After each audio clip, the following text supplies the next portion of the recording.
You still remember, Admiral? I cannot help but be touched. I, of course, still remember you.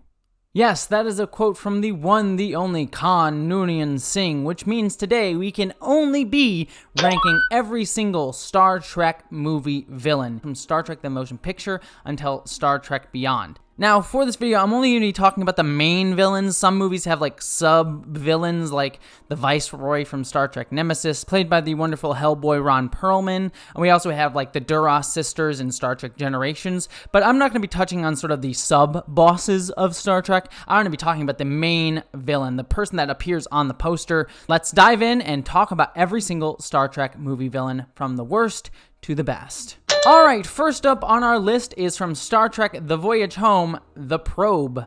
I mean, yeah, what else could have been at the bottom of this list? As much as I love Star Trek The Voyage Home, it's definitely one of the top tier Star Trek movies, but in terms of villain, this is a probe that just kind of shows up to get the plot going. I mean, what else is literally, it could have been called Plot Convenience Probe or Plot Inconvenience Probe. I mean, there's no explanation from where this probe comes from. We don't even get one. I mean, the probe just wants to talk to whales? Kind of a dull and really contrived villain in my mind. As much as I love Star Trek The Voyage Home, the probe really kind of sucks because it's just so obviously just there to be like, yeah, plot happens. Let's just whales. We want to go get whales. It's environmentalist message. Just let's do that. There's a probe. Whatever. Deal with it. All right, the next villain on our list, second from the bottom, it had to be Shinzon from Star Trek Nemesis.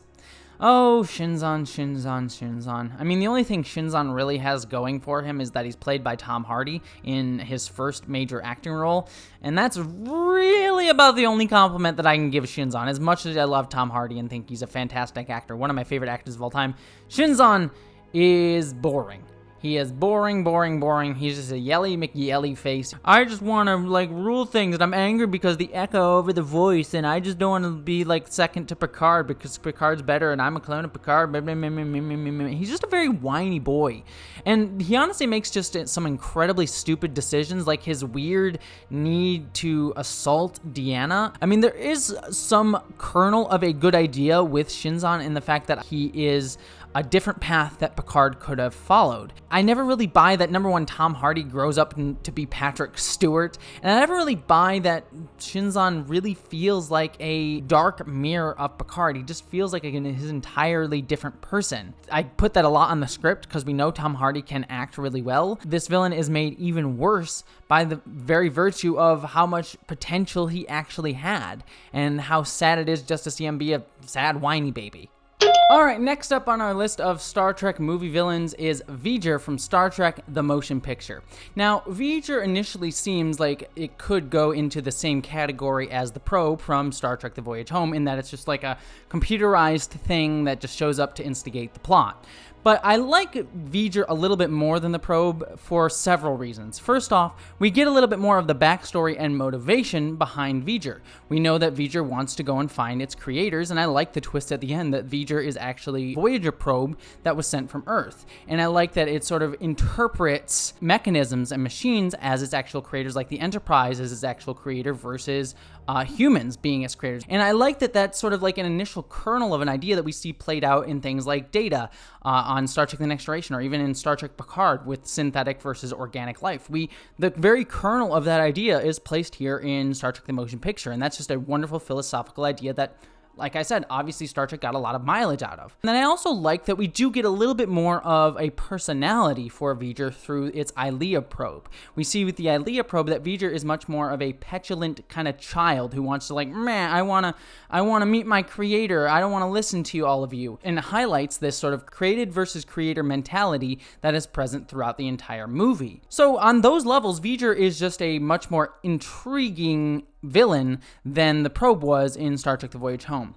The problem, I think, comes from V'ger just, again, being this giant mechanical thing. And while we do get a little bit more of a personality from V'ger, sadly, there's not much more to it than that. It's very hard to make me feel invested in sort of a big mechanical monster of a villain.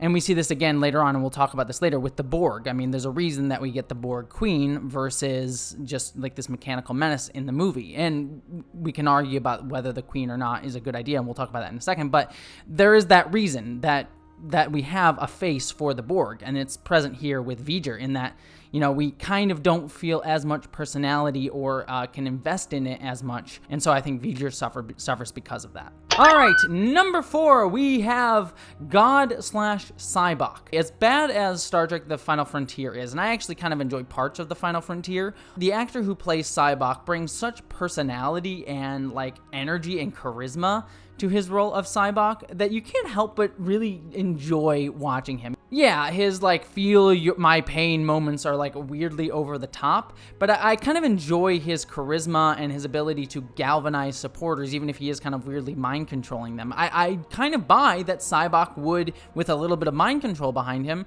actually get all these people to follow him. And I like the contrast that he brings to Spock, that Sybok is this very big, boisterous personality versus Spock, his brother, his half-brother, being much more cold and reserved and emotionless. And so I like that the contrast that he brings to the character. The problem with Sybok is that we never really get an understanding of what his motivation is to go and find God. Yeah, I'd be interested in meeting God if he existed and we could, travel with the starship to him.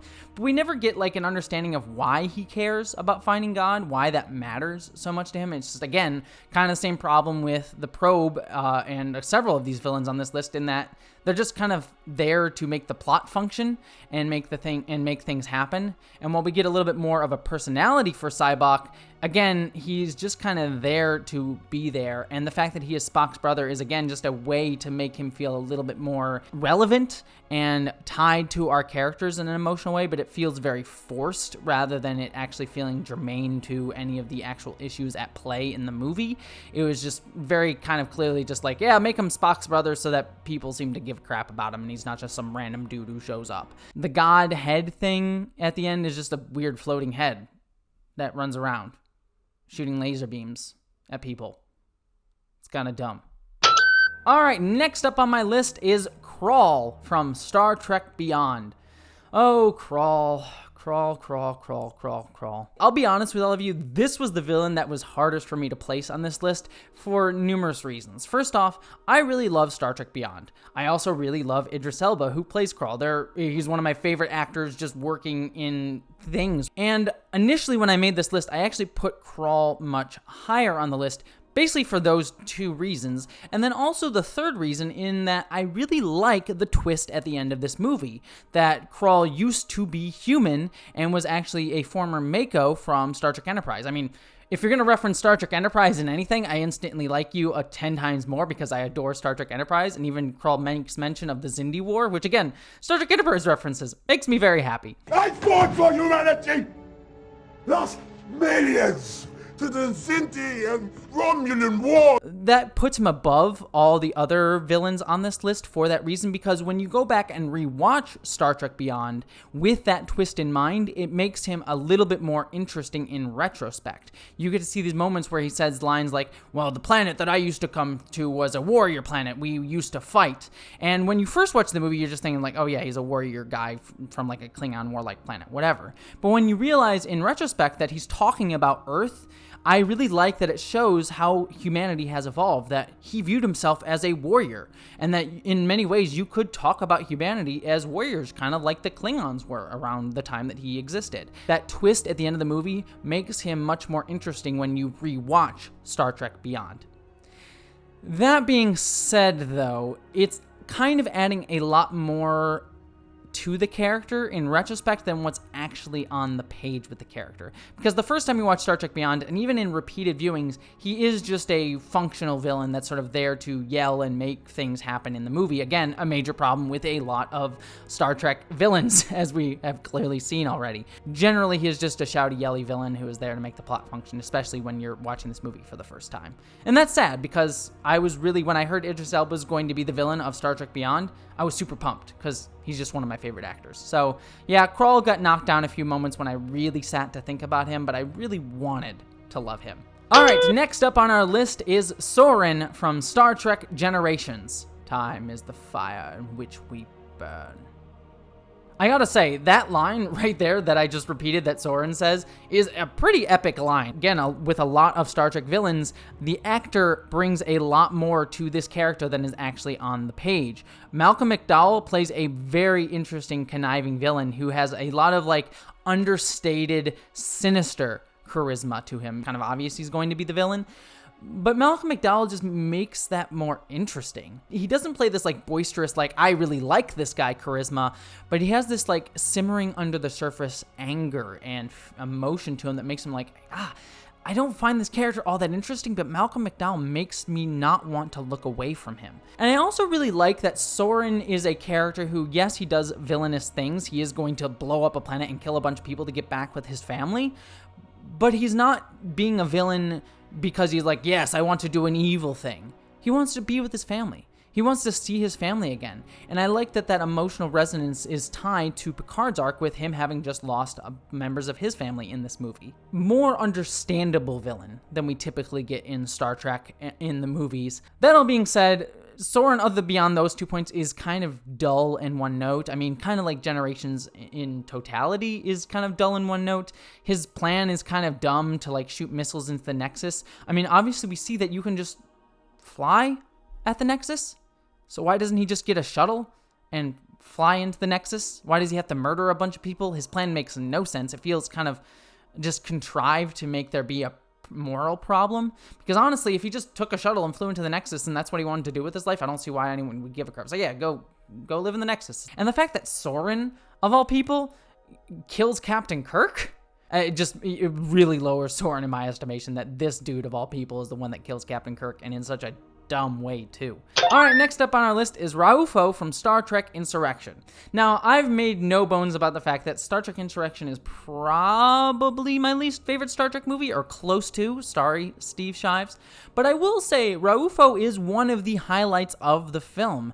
Again, he is somewhat villainous just for the sake of being villainous. You know, the movie just wants to have a villain and a villain-type character, so he ends up just being kind of more of a jerk than he ended up needing to be. But that being said, again, the actor brings much more to Raofo than is necessarily on the page, and that's, again, a common thread you're seeing with all of these villains, that when the actual character doesn't have much to him, the actor still brings so much charisma and energy to the character that you just necessarily wouldn't have gotten elsewhere. So credit to a lot of the casting behind a lot of these villains, just on the whole, regardless of whether or not they are great. I also really like the fact that in many ways in this movie, Raofo is right. Or at least you can understand his point of view. I mean, one, I like the twist that he was a member of this race that he wants to sort of kick out of their home. It kind of adds that sort of like personal edge to his character, while forced relocation is a form of genocide and ethnic cleansing, which is, you know, kind of a bad thing. You can see this point of, like, there's this resource that could save so many lives. Why are we not using it to save more people? I think that is a really, you know, interesting moral conundrum that I think Raofo sort of hits upon in this movie. Sadly, the movie doesn't really do much with that moral conundrum. It doesn't really play it as gray as it actually is. It plays it much more black and white, and again, playing into the villainousness of Raofo. He's just, you know, a straight out-and-out villain by the end of the movie, which is sad because, again, there is moral complexity here. There is shades of gray, and it's sort of, you know, a problem with Insurrection in that it just only sees this dilemma in black and white. Alright, next up on my list is Nero from Star Trek 2009. Again, this is a villain that I honestly have almost the same exact things to say about Nero as I do Raofo. He's a character who doesn't have a lot to him on the page, but he gets a little bit of an edge on Raofo for two reasons. One, I definitely understand his motivation a little bit more than I do with Raofo, in that he gets to see Romulus blown up. That's going to screw with you when you see your entire species, you know, basically destroyed. And so I understand his wanting to take out his revenge a little bit more on Spock, because Spock is someone who was there. And while Spock was not personally responsible for Romulus being destroyed, I understand Nero wanting to, like, I need to do something. I need to feel like I'm doing something in the wake of this giant tragedy in my life. And even though it may not make sense in the overall grand scheme of things, I understand needing to take out that anger on Spock. He is someone who is just lashing out because he needs to. It's the only thing that he can do. It's the only thing that makes him feel like he can do anything. There's that element of tragedy within Nero's character that, again, I wish had been pulled out a little bit more in the actual script of the film, but is there and is actually very interesting. And the other thing, too, like I've said with a lot of these villains, Eric Bana brings a lot more to this character in his performance. And unlike Sybok or Raofo, where they just have a lot of charisma, Eric Bana brings an almost lack of charisma to Nero. There's these moments where he just comes on, hello, Christopher, I'm Nero. He just has this very laid-back workerman-like quality to him, like a blue-collar worker feel to this character. That is a character choice by Eric Bana, but playing this minor character, this like lower-class character as a blue-collar worker, instead of this like, I am a villain, gives Nero a little bit more of an intriguing edge to him than you would have gotten with any other villain in Star Trek. So kudos to Eric Bana for not only bringing more out of the character, but bringing a type of character that we've not seen as a villain in Star Trek before. All right, next on this list is Admiral Marcus from Star Trek Into Darkness. While it could be argued that Khan is the villain in Star Trek Into Darkness, I honestly don't think Khan is the villain. Yeah, he's the big final fight character at the end of the movie, but Admiral Marcus really feels like the true villain of this film. This was an admiral who wanted to start a war, felt like Starfleet had lost its way. He was a military man who wasn't actually getting to be in the military. Unlike the other villains, is more than just functional. He actually has something to say as a character and actually really fulfills that thematic potential of the militarization of Starfleet, of wanting to be a warrior versus an explorer. Unlike Shinzon or Raofo or several of the other characters on this list who had potential to bring out thematic ideas but never really capitalized on them, Admiral Marcus is a character who actually fully capitalizes on the themes that he as a villain is trying to say and actually gets to say them as opposed to just kind of being a functional villain or a villain with wasted potential. So Star Trek Into Darkness, not a great movie, but a fairly strong villain character in Admiral Marcus there. All right, next up on the list is Krug from Star Trek The Search for Spock. Yes, Doc Brown himself. Now, Krug is a much more interesting villain. This is where we're starting to get into top tier villains. Again, Star Trek The Search for Spock is not a super strong movie overall, but Krug is a highlight of it. Not only do we get the thing that I've said about numerous villains in that Doc Brown, Christopher Lloyd brings a huge amount of charisma and personality, Krug, unlike most Klingons, is actually really intelligent and conniving and smart and is able to outwit and trick Captain Kirk in several instances and outplay him. I really appreciate that, especially when it comes to Klingons, because the problem with the Klingons in my estimation, the problem that why I really don't like Klingons overall, is they can be fairly one note. It's like, yes, honor, and I want to fight things, and I'll fight you just because I want to fight things. But Krug here actually has a goal. He wants to get the Genesis device. He wants to try and up his status in the Klingon High Council, and he actually intelligently outwits our main characters, which is something not a lot of villains are capable of doing. I think the only real knock I can say against Krug overall is that he doesn't really have too much in terms of relation to our main characters. He's just sort of like a villain that shows up to complicate the plot, and he's not really tied into the grander emotional themes and play of like looking for Spock, trying to get Spock back. And while he does have a lasting impact on the franchise, which is again something that few villains do, in the fact that he killed Kirk's son David, and that's something that will resonate through several of the Star Trek movies after this, he just doesn't really connect as much with the rest of the characters, which is probably why he just gets knocked down to 4th place.